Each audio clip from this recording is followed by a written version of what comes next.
ॐ स्थापकाय च धर्मस्य सर्वधर्मस्वरूपिणे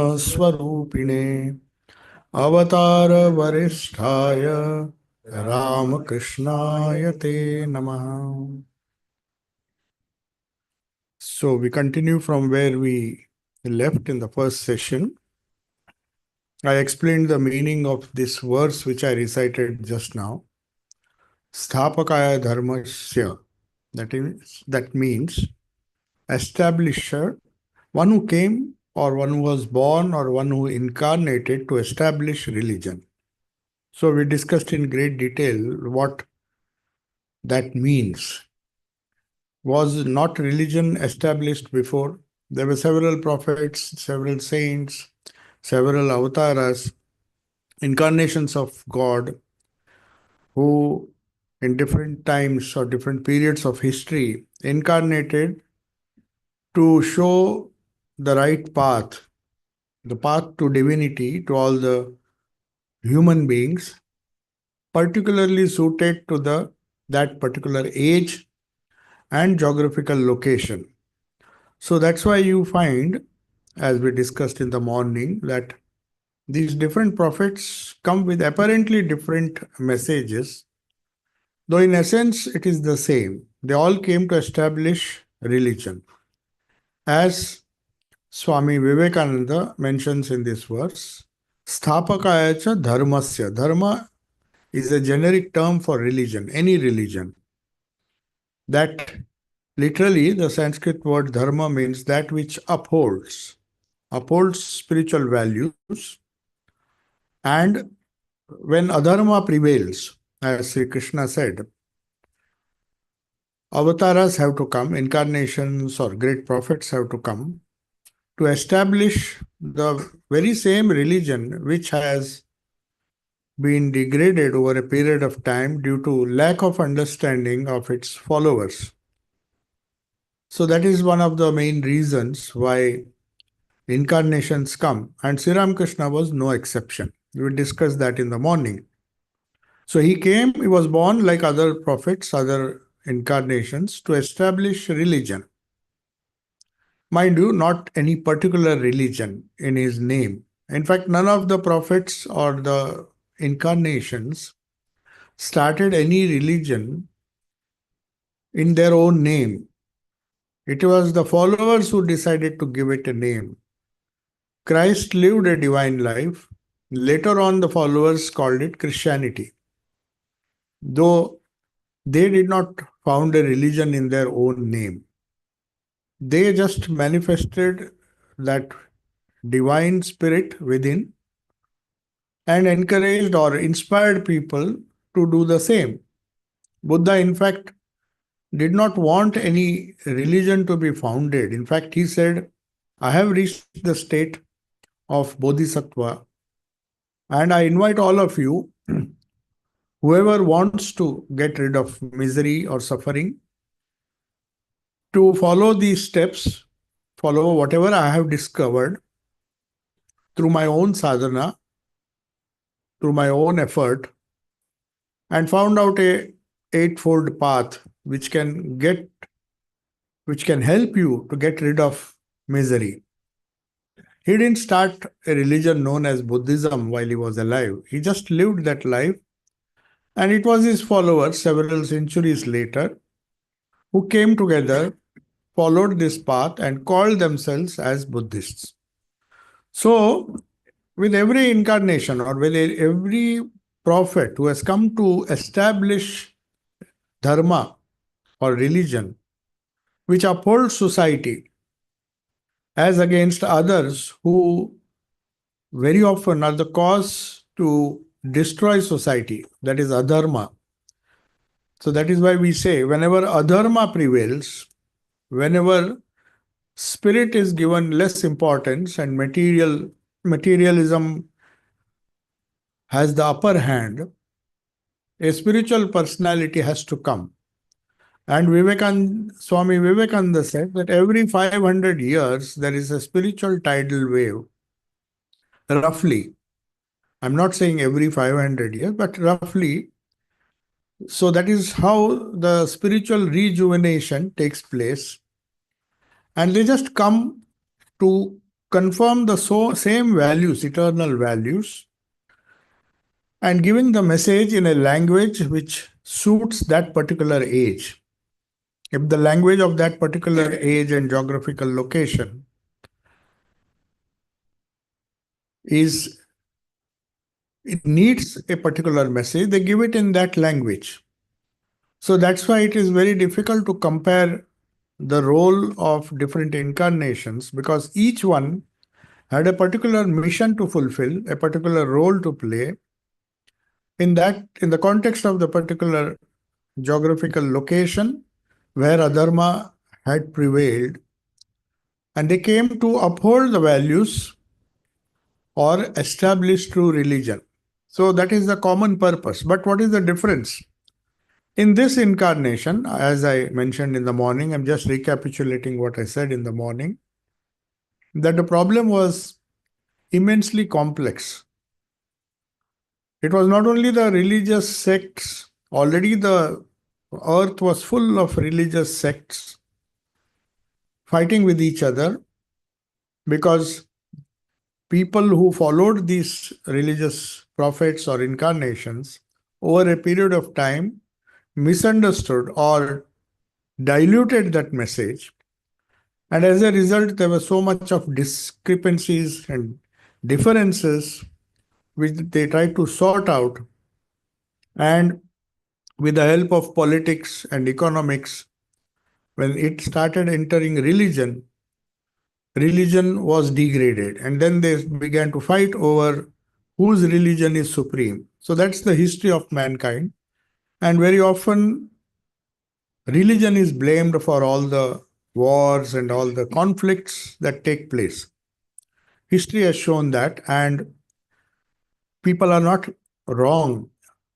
To a large extent, they are right, because they find the improper or the insufficient understanding of the true purpose and spirit of religion results in conflicts. So, one solution which was new when Sri Ramakrishna was born, a new solution was being proposed. That since religion has caused so much of wars and so much of crusades and other things, why not give up religion altogether? So there was a crisis of faith which compounded the already turbulent situation. And India was a hotbed because India was colonized, having thousands of sects within Hinduism which were quarreling with each other. There appeared some foreign political powers or colonizers who brought along with them their own religion, which was also, of course, diluted over a period of time, which had led to quarrels in their own areas. And they added, in fact, they compounded the problem. So we see history shows that apart from the local religions who are always at loggerheads quarreling with each other, as the world becomes globalized, more and more external religions, because ideas travel fast because of media, though media was not so uh, popular, social media was not so popular during this time, the telecommunication was still in its infancy, though there was radio and other things, newspapers were there. A lot of news used to travel, though not as fast as it does today.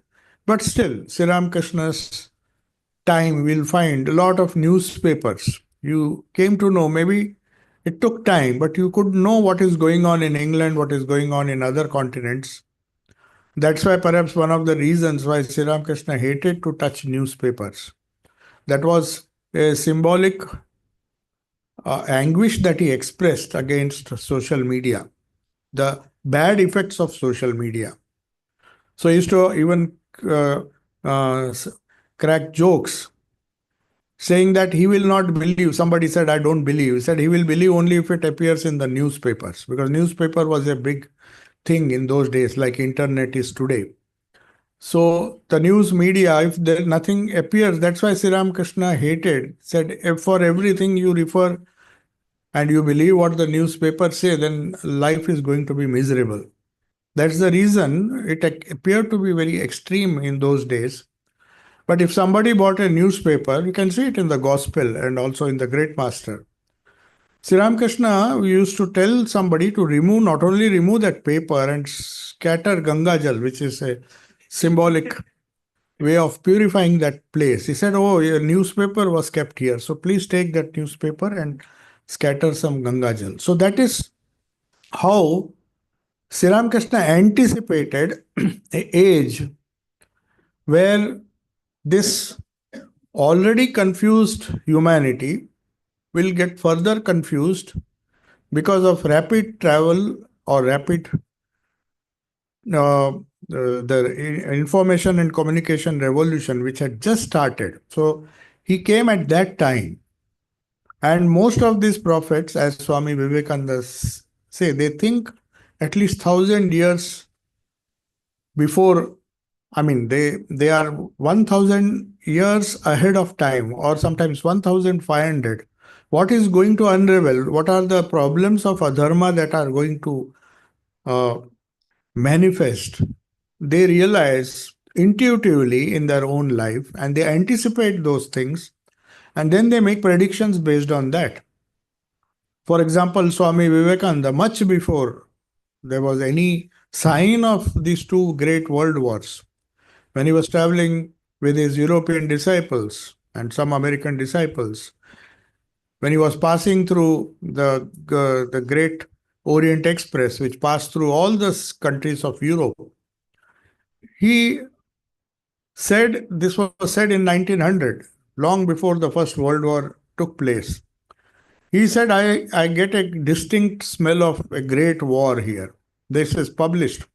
You will find it in the East and the West.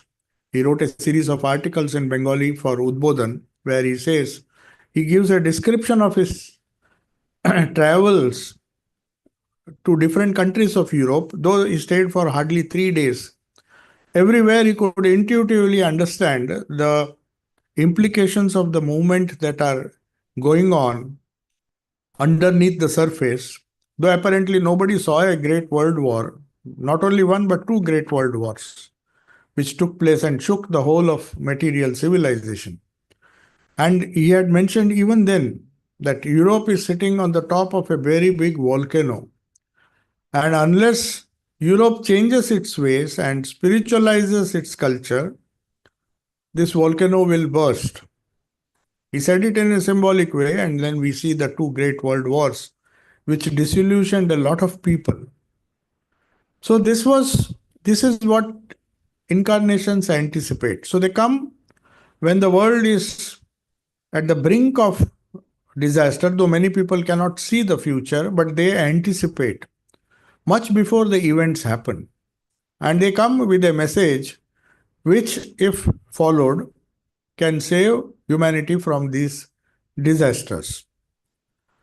So Sri Ramakrishna was no exception.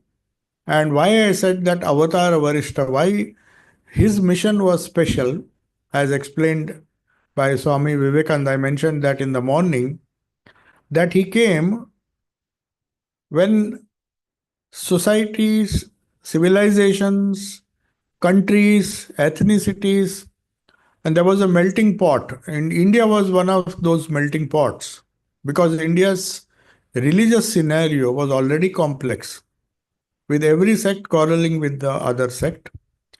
Plus, to add to that, some religions which were born in India but became independent, like Buddhism, Jainism, Sikhism, though they were part of Hinduism or the Sanatana eternal religion, because these were prophets who came to reform religion. They did not come to start a new religion.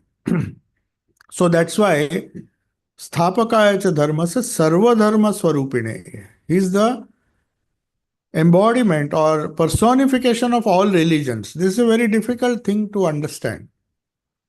That is why when Sri Ramakrishna, anybody who approaches Sri Ramakrishna, he doesn't have to change his faith.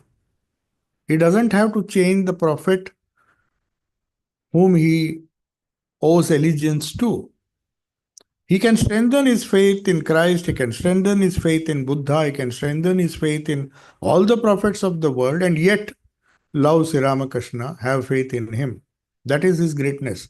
Sthapakaya cha dharmasya sarva dharma swarupine.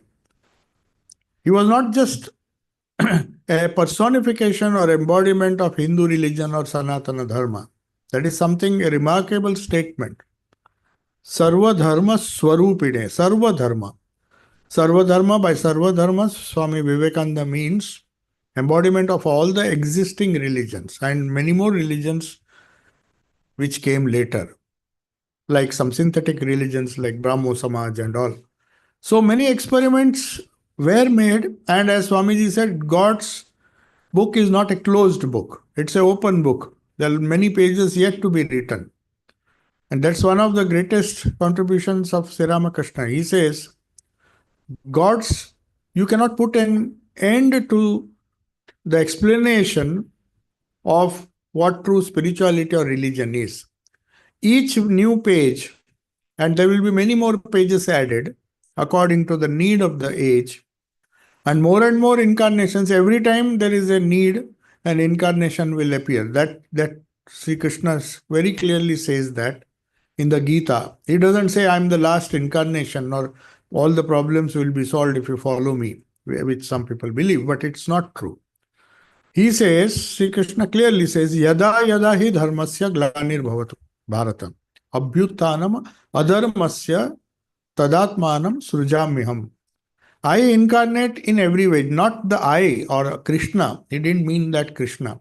It was that supreme divine principle, which now and then, principle which represents eternal religion, now and then comes in different forms whenever there is a decline in religion.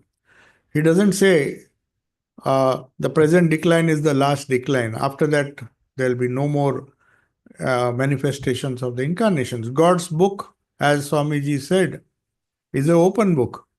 The pages of God's book will never be, they will never come to an end. Pages are infinite in number. As much as humanity progresses, as the need arises, as adharma prevails, to uphold dharma or uphold true religion, the incarnations come. Now, why do we say avatara varisthaya? Varisthaya means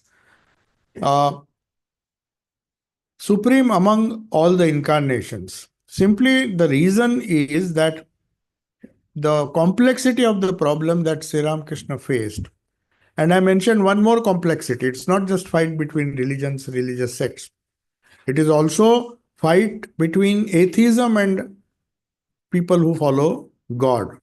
So atheists joined into the fray, saying that you don't need religion. You don't need religion. If reason, scientific temper can solve human problems, why do you need a God to help us? So that was another challenge from so-called rational science or scientific method, which often is not as scientific as it appears to also.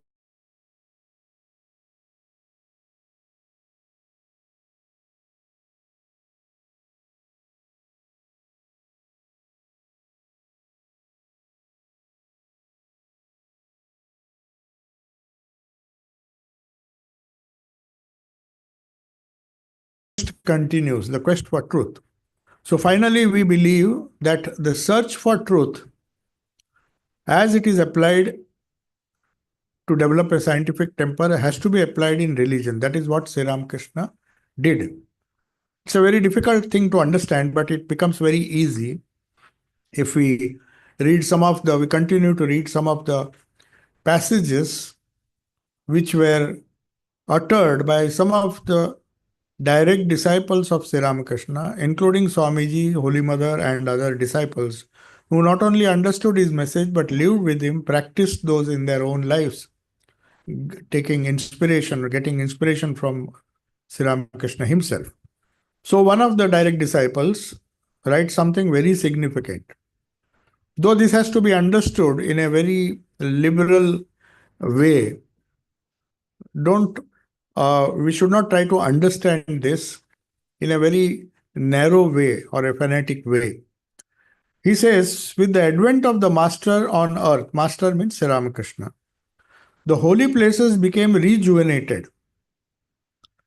Of course, some places which were associated with Sri Ramakrishna, which were not considered to be as holy, like Kamarpukur, Jairambati, maybe some new places were added to the list. But if you find, it was the already existing places. If you read the great master properly, minutely, Sri Ramakrishna used to experience different moods, different higher emotions when he came to certain historic places associated with Krishna, like Vrindavan, like with Rama, wherever he went on a pilgrimage, he went to Kashi also. So wherever he went, his spiritual sensitivities, where he could intuitively understand the divine drama that unfolded maybe several centuries ago, and the faith that has kept those places, those uh, those places and the holy places or tirthas as they are known, they are still popular because that sentiment, that feeling behind those places, and the real uh, influence of those great personalities is still felt. So no matter how much even if half the world turns to become atheist, you'll still find people of faith flocking to these holy places. You cannot just deny. It's not just chance that a few people get together and they decide that this is the holy place, Banaras, let us go, or this is Bethlehem, let us go there, or Makkah or any other holy place. It's multitudes go. You cannot explain it rationally why they go, why they gather. The Kumbh Mela is a great example. No matter how much you criticize uh, the people for their, I mean, apparently the scientific community will say it is just blind faith. What will happen if you take a bath? But can you stop? Imagine 66, 70 million people traveling and undergoing so much hardship to keep some kind of faith alive. You cannot judge everything through reason.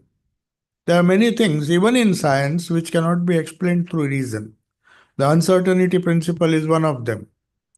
When the scientists go deeper and deeper into the true nature of matter, they are hardly able to predict whether a movement is a particle or it is an energy. They do not realize, they cannot say with some kind amount of certainty that this should be a particle at this time. What is its position? What is its velocity? That's why how the uncertainty principle came. If science itself is so uncertain, what to speak of faith? There will be uncertainties, there will be people who will criticize, there will be people who will have faith. So, we need somebody, some authentic person like Sri Ramakrishna, who actually sees things. If you see the few incidents in his life, he could literally see how the divine drama of Lord Shiva unfolds in Banaras. We all read in the Kashi Khand of so many Puranas, different Puranas will give different descriptions, and for us it is just a matter of belief because we are born in that faith. But for him, it was not just belief. He had these visions while he was in the traveling by boat in the Ganga, just front of Banaras. He could, in fact, locate the exact Banaras, the main city of Kashi, because now Banaras is quite big. If you read the great master, you will find some wonderful visions he had. How Shiva gives mukti to the souls who die there. It's not just something which he has read in some books. In fact, he could not read or write. He just saw and he could see the vision as clear as he seeing certain things in front of his eyes. And he said how Mother Kali, the divine Shakti, comes and cuts the bonds of ignorance. He could literally see going to every dead body who has died in Banaras, and Shiva comes and utters the liberating mantra in the ear of that person, and that is how we get moksha. Now, these things we may not believe. Many people may not believe in that. But this is a vision, and that has inspired thousands and thousands of people. You can't stop people from going to Kashi. Thousands of people who want to die there just with the hope that if they die, they'll get liberation. So, also other places of pilgrimage. So, what happens when these incarnations come? One of the direct disciples says, with the advent of the Master on earth, the holy places become rejuvenated. They are there as they were before. But his visits or his insight or intuitive visions regarding that place, that is what rejuvenates that place. In fact, it is said that Sri Chaitanya Mahaprabhu also, because the Ras Leela of Krishna and all the Vrindavan places, most of them were identified by Chaitanya Mahaprabhu when he traveled. He used to say, this is what happened, this is because he would see with his own eyes, with his own divine Divya Chakshu, as Sri Krishna says in the Gita, with that divine eyes, not with intellectual understanding or reading some books, but they could see with their divine eyes, and that is how they identify. Over a period of time, again, people lose faith, and then somebody has to come to rejuvenate these holy places. So that is another aspect of Sri Ramakrishna, which one of the direct disciples has mentioned. Then what other things happen? Worship and spiritual practices become common in every house. For some reason, because of lack of faith or because of lack of uh, faith in especially in the younger generation, it's difficult for the older generation who have been born and brought up in an atmosphere of faith to keep up that spirit in the house. So incarnations have to come. They have to induce the younger generations directly or through this older generation to make spiritual practices, the idea of japa, idea of meditation. You can't just start meditating by reading books. These incarnations have to come to infuse power, to lead a life themselves and inspire thousands and thousands of disciples, their disciples, a chain of disciples who carry that tradition in their own lives. And that is how inspiration is carried to other generations, not through books. If somebody writes a wonderful book on japa or meditation or any tradition, it's not, it may become a bestseller for a few years and then people will forget that book. Because it is not a living experience that they have transmitted through living people. So that's why worship and spiritual practices become common in every house. The whole world becomes enlightened with the power of spiritual consciousness.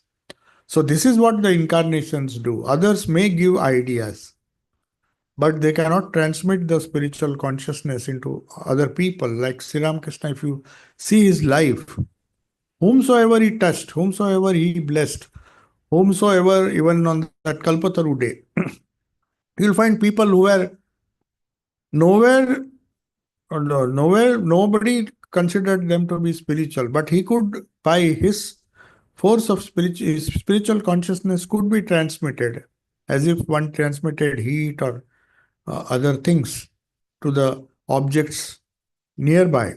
So they become commonplace in every house. Take for example, I don't want to talk at a global level. Take Calcutta, for instance. If you observe the life of people before Sri Ramakrishna came, he incarnated in 1836, but it took some time before he settled, and then in 1886 finally passed away. How many people who had almost stopped visiting, including Keshav Chandra Sen, who said that idol worship is something which should be totally prohibited. But that has brought all the quarrels. That's what their understanding was. following some principles of some other religions. They just tried to make a synthetic religion and tried their best through their magazines, through their newspapers, to criticize everything that was considered to be sacred in ancient India. Did they succeed? In fact, the same Keshav Chandra Sen, who used to come, which was a shock to his disciples, coming to Sri Ramakrishna and sometimes even listening to all the devotional songs, which was against their creed.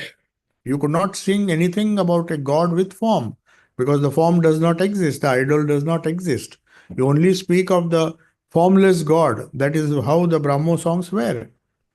And here, their own founder or one of the founders comes and listens to beautiful devotional songs in the name of Mother Kali in Dakshineshwar, sitting at the feet of Sri Ramakrishna. So, do you think it was possible? Even facing a lot of criticism from his own followers. Because they said, you preach one thing and here you come and in fact, Sri Ramakrishna said that though outwardly he cannot openly talk about doing japa and meditation, secretly, Sri Ramakrishna somehow came to know. He could read people's mind. It was not a big thing for him. He said, how much of japa of the Divine Mother does Keshav do? To the power that he has, the fame that he has got, it's not just a coincidence. How much of spiritual sadhana he does, but he had to do it in secret. Otherwise, his own people will criticize him. So that is how the spiritual practices, not by telling anyone. In fact, all the people who came, they came with problems.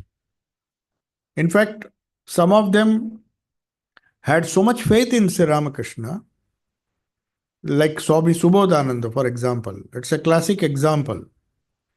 He had practiced spiritual practices, meditation, because everywhere, if you go to anyone, everybody will tell you, do this, do that. Whether you have an authority or not, they will give you advice. And he knew that nothing is happening. I'm praying, I'm doing meditation, I'm doing the practicing, repeating the name of God. But intuitively, Subodh Chandra Ghosh, that was his name, was later on known as Subodhananda, he comes to Sri Ramakrishna. Then Sri Ramakrishna gives him a few techniques or says, can you say this mantra? Can you? And he, like a child, he tells Sri Ramakrishna. And Sri Ramakrishna is very happy because Subodhanji knew that Sri Ramakrishna is not one like other gurus who will come and teach something and ask you to practice and develop spirituality. He says, if I had to do all these things, there is enough advice in books and other places. I could have followed them. Because I'm not getting anything, I'm not able to achieve anything, I'm coming to you. If I have to practice sadhana, why should I come to you? You see the faith of this person, how he could awaken consciousness. He said, just by coming to Sri Ramakrishna, the spiritual consciousness within would be awakened. That faith, that conviction is not so easy. It's only an incarnation, and then Sri Ramakrishna is very much pleased. Then he says, okay, you don't have to do. Same thing with Girish Ghosh, who had absolutely no qualification even to be called a decent human being, forget a saint. And he comes and tells point blank, Sri Ramakrishna, that I can't even do. He says, can you pray in the morning and the evening, just once? He says, no, I can't promise you because I don't know what state I am in. Sometimes I am in such a state that I may forget, so I can't promise you. Then said, okay, just before sleeping, can you say the name once? He gave him such a simple task. And Giri says, no, even that I cannot promise. Then Sri Ramakrishna had a solution even for that. He was so keen to awaken the spiritual consciousness. Then he says, can you give me the power of attorney? And Girish was very happy. That means I don't have to do anything. Yes, you don't have to do anything. Just give me the power of attorney. That means I'll do everything for you. So he had the capacity, and you see what transformation took place without doing anything. So this is possible only for an incarnation. That is why the whole world will become enlightened with the power of spiritual consciousness of Sri Ramakrishna. That's what he says. And then what are the qualities that distinguish him from other people? Sattvic qualities, like in other incarnations, there was a little element of rajas. They had to fight wars, they had to kill people. Whereas here it is pure sattva. There are three qualities: tamasic, rajasic, and sattvic. Sattvic is supposed to be the highest quality.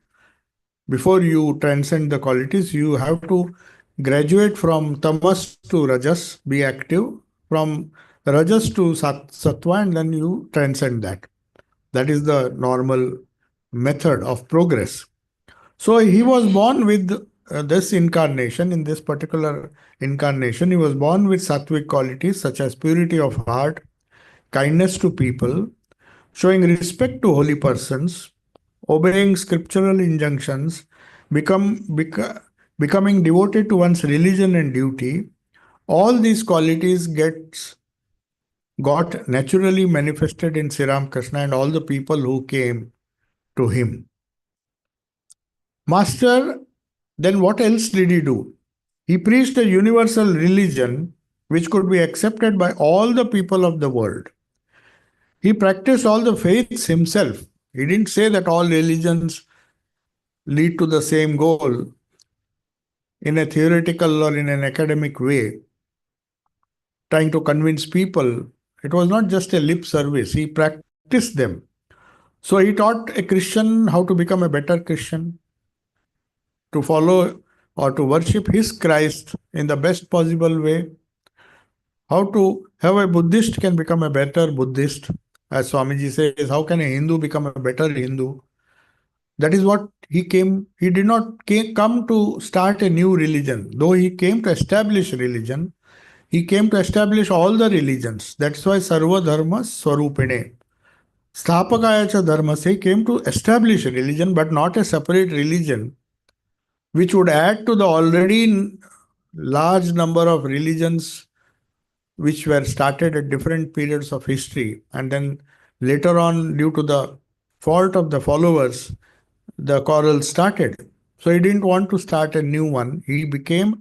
He tried to rejuvenate the essence or the essential elements of all religions.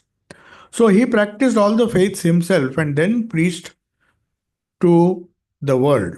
Then Swami Shivananda says a very significant uh, uh, sentence. Here he is saying the Master's incarnation in this age was to teach mankind how to realize God, love God, and talk about God. He also taught love and devotion, renunciation, and conduct of humility freed from or any ego. Now, there is a nice book. Another person who who did not meet Sri Ramakrishna, and he repented a lot, though he had an occasion to meet. He wrote one of the best books. The name of the book is Sri Ramakrishna Puthi. That is Sri Ramakrishna's life in poetry. Great Master is prose. So there's another book written by Akshay Kumar Sen, who lived very close to where Sri Ramakrishna lived and even came several times. But somehow he didn't feel like meeting the Master. So one day when he heard the Master had passed away, entered into Samadhi, he felt so bad. He said, see, I just waited, oh, maybe I'll meet tomorrow. And I just failed to meet this great person while he was alive. And now he was so repentant that he goes on the bank of the Ganges and cries and cries and cries. He was really sorry that he did not take this opportunity when Sri Ramakrishna was alive, because he lived for quite a few years and he knew about Sri Ramakrishna, not that he didn't know. But somehow he kept on postponing, and one fine day he finds Sri Ramakrishna is not there. So out of repentance, the tears of repentance, suddenly Sri Ramakrishna appears before him and he gets a vision. And then that inspires him, an ordinary school teacher, was not even teaching poetry or English language or Bengali language. He produces some of the finest poetry, poetical life of Sri Ramakrishna, known as Sri Ramakrishna Puthi. So he has made a list of 7 promises. This is very important because you will not find it. Of course, Swami Shardananji mentions it in the Great Master because this book was written much later. Great Master was written earlier. Puthi was also being written. It was revised several times because many times Swami Vivekananda told him, see, this portion is not correct. You have to change it. And he also said, see, you have not mentioned anything about Holy Mother. She had such a main role to play in Sri Ramakrishna's life. How can a biography be written without Holy Mother? Because she was alive and he didn't have the courage to add some of the salient aspects of her life, which were very important. So, it was Swami Vivekananda who told him, he read the whole Puthi and he was so happy to read it. He said, Sri Ramakrishna has chosen to speak through you. He is conveying his life giving message through your pen. He was not at all a writer. He was just teaching mathematics and some other subjects. And he wrote some of the best poetry, a long book on Sri Ramakrishna with so many chapters. And some of the chapters were encouraged or inspired by Swami Vivekananda, who said, this book is incomplete if you don't praise Shakti. Sri Ramakrishna was an incarnation of Shakti. So you have to pay proper respect to Shakti and the Holy Mother. So then he changed, so many times it was changed, but in one of the chapters, I'll read out the 7 points. They are like sutras, Brahma Sutras. The main achievements of Sri Ramakrishna, maybe it was inspired by Sri Ramakrishna himself. But he says these are the 7 assurances. Sri Ramakrishna gave many assurances. He might have heard it, he might have heard from others' mouth. But he has put these 7 assurances, eight assurances. There are some things which have been taken from some other parts of Great Master, but the main parts or the main sentences are from C.C. Ramakrishna Puthi by Akshay Kumar Sen. So he says, this was, of course, affirmed by Sri Ramakrishna many times. He had said once that uh,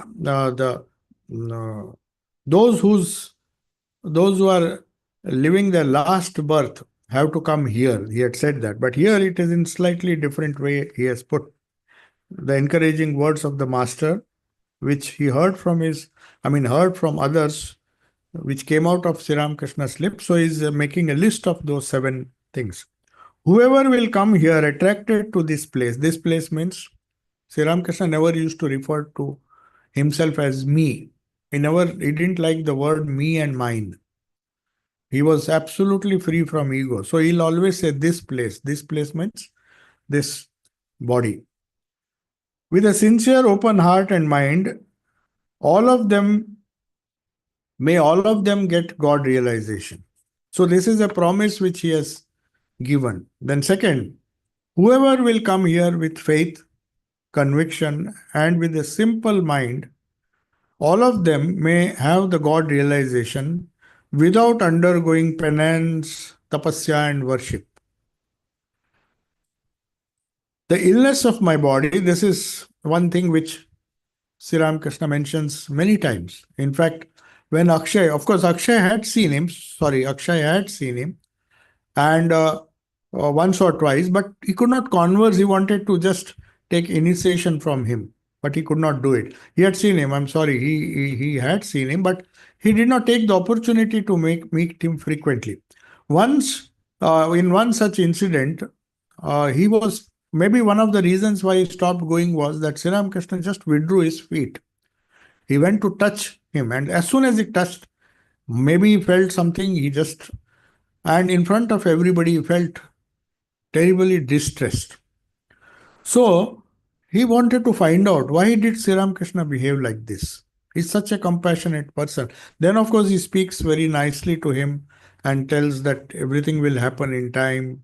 Don't worry. And then he tries to console him. First, as a reaction, he just does not allow him to touch his feet. Then he realizes why Sri Ramakrishna did. The illness of my body is caused by the sins of those who come and touch my feet. I purify the sinners by taking their sins upon myself and suffering for them. In fact, most of the disciples, monastic, believed that it was because he took upon himself the sins of Girish and all those sinners whom he redeemed. He had to suffer. So also in the Christian tradition, it is firmly believed that Jesus Christ takes upon the sin. He got himself crucified so that others can be redeemed. So this is not a new idea, but Akshay Kumar Sen mentions this. I purify the sinners by taking their sins upon myself and suffering from them. He was Rama, he was Krishna. This is the famous Buddha, Christ, and Chaitanya has now become Ramakrishna. Blessed are those, this is what Akshay says, blessed are those who know this truth. Then he says the photograph of this body, this was said by Sri Ramakrishna, but he has put it in his own words. The photograph of this body, not me, the photograph of this body, will be kept upon altars and be worshipped in different houses as the pictures of other avatars are worshipped. So this has come true. In fact, he said it will be worshipped in many houses, in most of the houses. In fact, he was against taking the photograph, this sitting pose. How tactfully this photo was taken. When the photographer came, he simply refused because he'd never liked to be photographed. So then they just waited and waited. As soon as he went into Samadhi, they knew this is the right time. So Swami Vivekananda, in fact, was there and he arranged the photographer, because in those days it was not like the modern cameras you can take with a click. No, you have to wait. You have to allow the exposure on the glass film coated with some silver iodide or something. So you had to wait and allow the image to be exposed. And if there is a slight disturbance or slight movement, the photo will get blurred. So with great difficulty, the photographer was able to catch this picture, which is a very rare thing. First, Sri Ramakrishna was very much upset that they took a photograph when he was not conscious or he was in a higher state of. But then, looking at that photo without any ego, like a child, he said, this photo will be worshipped with other pictures. And in fact, he himself worshipped. Holy Mother also worshipped this picture. So then he says, I would give, these are also quotes which Swami Vivekananda has mentioned in one of his talks. The master once told him, I would give 20,000 bodies like this. Like this means through so much of suffering. He had unbearable pain due to cancer. But he said, I would gladly give 20,000 bodies like this if by that I could help one single soul in the path of righteousness and God consciousness. Divine Mother is working through this form. That's what Sri Ramakrishna said, recorded by Akshay. She has kept it so long because her work is not yet finished. That means when her work is over, she will take away this body, she will withdraw it. I am now speaking and eating. This he said to Swami Vivekananda, but slightly edited form. Once Swami Vivekananda and others were very sad because they had just hardly met Sri Ramakrishna 6 years ago in 1880. And in 1886, he passed away. So 6 years is a pretty short time for somebody to really gain some spiritual inspiration. So they were wishing that Sri Ramakrishna, at least for our sake, though they knew it was an incurable disease, they thought at least for a few more years, if he lives, every humanity will be immensely blessed, especially the sadhakas who were serving him. So they tried to convince him by saying that at least for our sake, you may consider this body to be useless, of no use, but for us, for our sake, why don't you live a little longer? Why don't you pray? So he says, my mother never refuses. Whatever you pray, you get. Then Sri Ramakrishna says, see, I can't pray for this silly thing. I'll pray for higher spiritual treasures, but not this. I can never pray. I've never prayed. Then they said, no, if not for your sake, at least for our sake, you pray. So he goes. And that is what is mentioned here. He goes and the Divine Mother appears and he goes and says, these people say that I should live a little longer and I should pray to you. See, you have made my condition so bad that I can't even eat a morsel of food. Please see that I eat. He didn't want something uh, to mother to cure the disease. He said, at least if I take a few morsels of food, I may live longer and they will be happy. Then the Divine Mother Bhavatarani scolds him. This is what is mentioned here. And tells, are you not eating through so many mouths?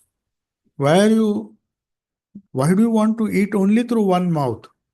What if you can't eat through one mouth? So she says, I am now speaking is as if trying to put words in Sri Ramakrishna's mouth. Akshay Kumar Sen in the sixth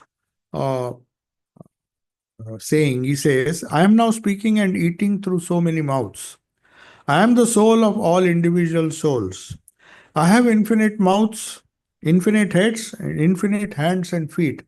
That's the spirit behind the early morning chant that we did, Purusha Sukta. Purusha Sukta is a part of the Vedas where the description of the Supreme Lord is given as if he has hundreds of mouths, he walks through hundreds of legs. I mean, the Virat Purusha, the universal Purusha, which is manifesting as smaller Purushas in different jivas. So, I have infinite mouths, infinite heads. This is exactly the language of Purusha Sukta. But Sri Ramakrishna heard the Divine Mother saying, are you not eating through so many mouths of your disciples? Then I felt a sense of shame. He says, then I could not ask her anything else. So I could not ask. She said, you are already eating. My pure form is spiritual, Sri Ramakrishna says. Sri Ramakrishna is not the body that we see.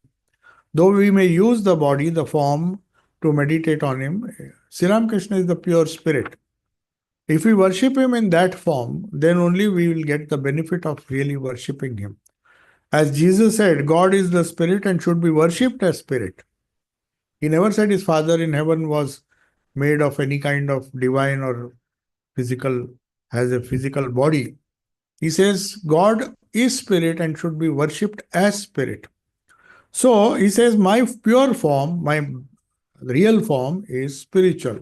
It's not the physical form that you see. You may use it as a uh, as something to hold on to the mind has to hold on to some form so that it can reach the formless pure spirit.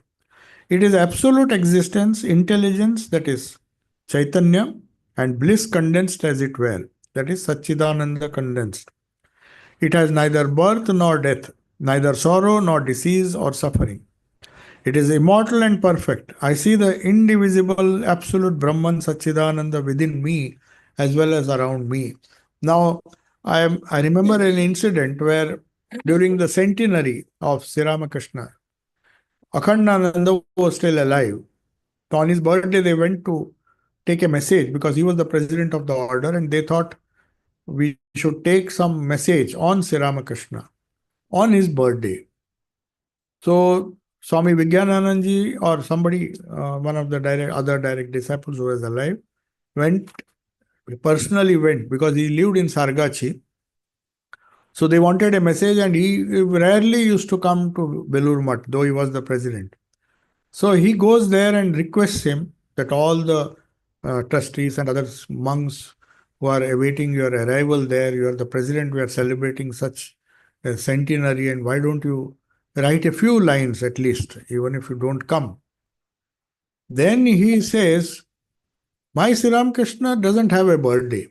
So they were all shocked. He said, he is birthless, he is deathless, he is infinite.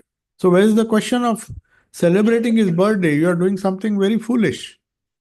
So he says that infinite spirit who is immortal, who has neither birth nor death. Then they were all surprised because they wanted at least a few sentences and they went away disappointed. Then Sri Ramakrishna appeared at night to Akhandanji, said, yes, what you said is true, but will everybody understand this? So why don't you write a few lines?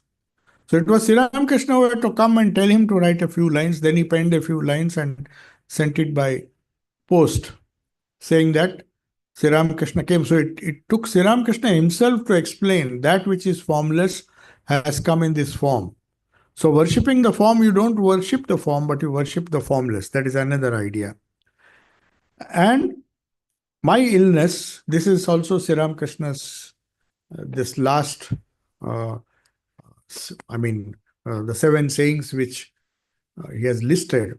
My illness is to teach mankind how to think of the spirit and how to live in God consciousness even when there is extreme pain in the body. So this is something very significant. The same thing can be applied to Jesus also. To show the world that he was least perturbed even when he was undergoing the undergoing crucifixion is obviously very painful, just as the throat, uh, extreme pain of the body, that is the throat, which was sometimes very unbearable.